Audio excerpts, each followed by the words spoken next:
Well, there was an interesting benchmark in the so-called war on drugs late last week.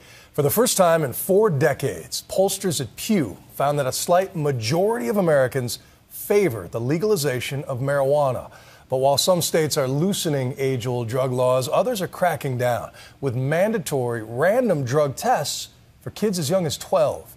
Tonight, we visit 2 middle schools where policies aimed at keeping adults in the know have opened a sharp debate. We're joined now by former Olympian and special Nightline correspondent, Julie Foudy. I haven't played since high school. This is so exciting. It takes more than a quick serve or even Olympic credentials to make this team. There it is.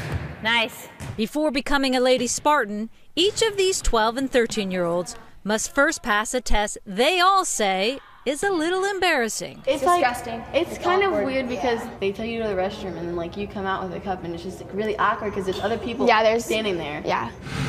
At Pleasant Middle School, drug testing is mandatory, and not just for sports, for any school activity.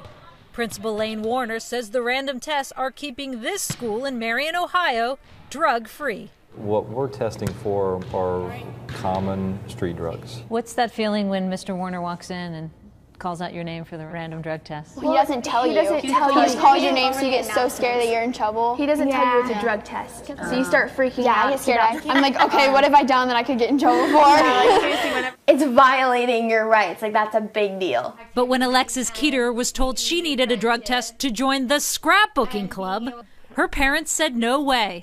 They took the school in Milford, Pennsylvania to court. That was hard. It was difficult not being able to play with some of the girls I had been playing with for years. Alexis and her younger sister Megan were forced to sit out all activities. Even if it meant the girls not being able to play sports. Right, even if it meant they had to sacrifice their sports and clubs that they love so much. I get that it's easy to pee in a cup, but giving up your constitutional rights just because you can doesn't mean you should. It's a decision faced by parents across the country, as random drug testing, once reserved for Olympic, college, and high school athletes, becomes a fact of life for kids in their early teens, even preteens. Today, school districts in at least 9 states require it from their middle schoolers. I would argue, as a school administrator who sees these kids day after day, it's helpful for them to have a reason to say no. You still behaving? Oh, yeah. Okay. Back at Pleasant Middle School, Principal Lane Warner isn't just worried about getting students to class on time.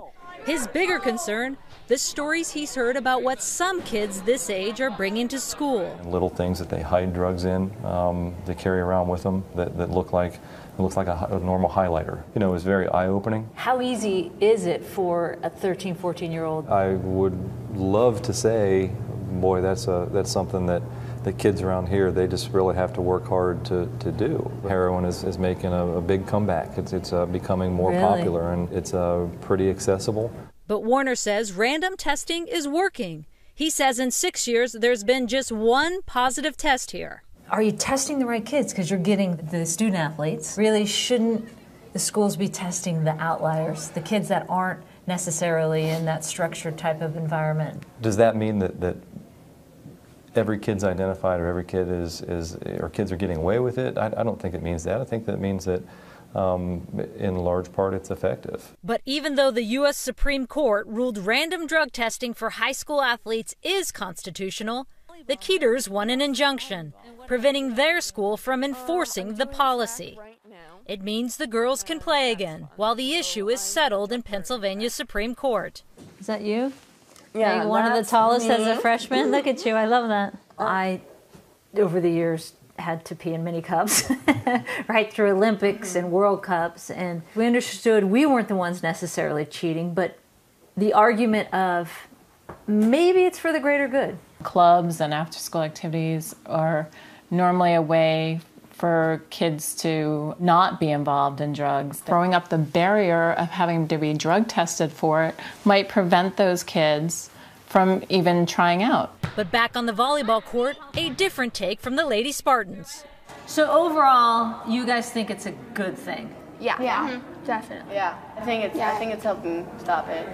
Because they know they're not going to be eligible for sports. 1, 2, 3, together! Random drug tests, a rite of passage for Olympians, professionals, and now even America's youngest athletes. For Nightline, I'm Julie Foudy in Marion, Ohio.